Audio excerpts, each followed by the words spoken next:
Young, breeding. Nick. Yes. I like that. That's better than last week, actually. Yeah, okay. Yeah. Don't take the flattery too much. I'll come up with something very shortly. I thought today, this weekend, fairly unique because it's the only night Grand Prix. It is the only night Grand Prix, but what I'm quite fascinated by is that you actually can think, and that in itself is progress. Actually, Raymond. Well, I'd have thought after all these tender years, I might get something right. Yeah, true. I mean, it was difficult. It took me a long time. Anyway, it is. You're right. It's the only night Grand Prix. Yeah. And that's obviously coming up this weekend. So by the time this goes out, of course, it will be gone. It will be gone. So, but interestingly enough, the thing that I think this week, personally, is the fact that Haas have kept their two drivers for next year. Yeah. So that sort of rules out Hulkenberg going there. And the fact that Renault got rid of Hulkenberg. Yes. Yeah. Well, I can sort of see why they did that, because Daniel has clearly outperformed him generally. Yeah. I mean, he's a jolly good driver, Hulkenberg, but they've got Ocon, who is also quite an exciting prospect, and I suppose looking to the future. Yeah, he is the future. He's the future. Whereas yeah, and I think he is French, isn't he, Esteban Ocon?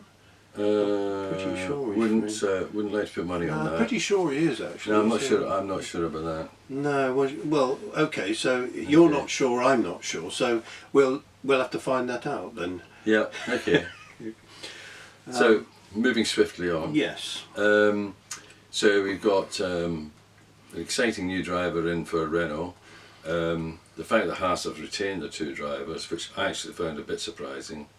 Because I thought Grosjean has actually, to my mind, considering how exciting he was when he first came onto the scene, he has not really performed that well. No, but I think you have to assume that the team have looked at the technical data again and analysed what he's actually done, because actually the Haas has been disappointing this year. They're way, I think they're ninth. I think only Williams are behind them actually. Whereas last year I think weren't they fifth or something? Yeah. So they've fallen behind. So they would look at all the data, and obviously they'd come to the conclusion that Grosjean, is still worth keeping, and I guess he's, to be honest, not too expensive to hire. Yeah, that's obviously true.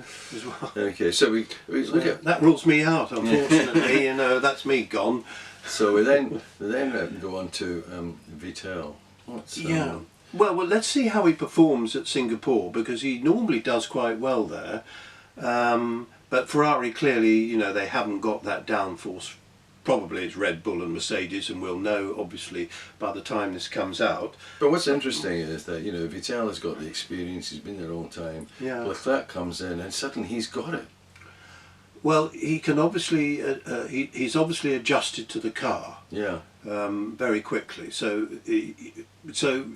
that's a fact, and Seb clearly is having difficulty adjusting to, I believe, the front end of the Ferrari, because he's convinced that once he's mastered that, he can. I mean, let's be honest, he could and should have won one Grand Prix this year. Yeah. But then he got penalised for what he did. But then you do add up all the errors he's made, and you do wonder if it's going on in the brain. But he doesn't think so. So come 2020, when there are an awful lot of contracts up for grabs, there could be some musical chairs. I think they're guaranteed to be. I mean, if you believe Eddie Jordan, Lewis is going to Ferrari, but I must say Eddie's not very often wrong. So, does he know something we don't know? I mean, if Lewis won the Singapore Grand Prix, it's almost all done by the shouting. Well, I mean, look, come on, he's so far ahead. I mean, the car's got to break down, Bottas has got to start winning every race. I mean, realistically, how many races are left? 9, is it? Or, I mean, yes, I suppose, Valtteri could still do it if there was a catastrophe and he broke down a couple of times or crashed. But, I mean, you've got to say... Can't see that happening. I can't see that happening. He doesn't make that many mistakes. So the thing is this, he finishes this year as world champion, and then goes to Ferrari, does it once there and says, I'm the only person who's done it with 3 different teams. Yeah. And, probably by then, wins a few Grand Prix, he is then the record breaker of Schumacher's record of number of Grand Prix wins. 91 wins, I think Schumacher's got. Yeah. He's on what, 81? So Yeah, he just needs 10 more yeah, wins. Yeah. And with 22 races next year, you know, who So knows? Singapore is going to be a contest between Hamilton and who? Well, Max Verstappen has got to be in the mix there. Leclerc, maybe? Well, yeah, can't discount him, but I just don't think the Ferrari is going to. It's not suited to. I not just suited don't to that think it track. is. No, I mean you never know. They might have, tweak it obviously for that, but I can't see it. But the only thing is, of course, they get safety cars there, so you just never know. Yeah. So it should be good. Anyway, all will be revealed. So so basically what you're saying is it's Hamilton's to lose. I think so. I mean, I think he's won 3 times there. Yeah. So you can't discount him at all. Well, you can't discount him anywhere. Come to think of it. So we go into the predictions. Hamilton won. Well, I think it'd be Hamilton or Max, and Max Verstappen. Yeah, that will depend with on possibly Leclerc in the mix. possibly, but I think it will depend on who gets pole to start with, because it's not the easiest of track to overtake. Do you know, my gut feeling actually tells me that Max Verstappen might well do it. Mm-hmm. Yeah, but then when this comes out, that you'll all be saying, "Oh no, you got that wrong."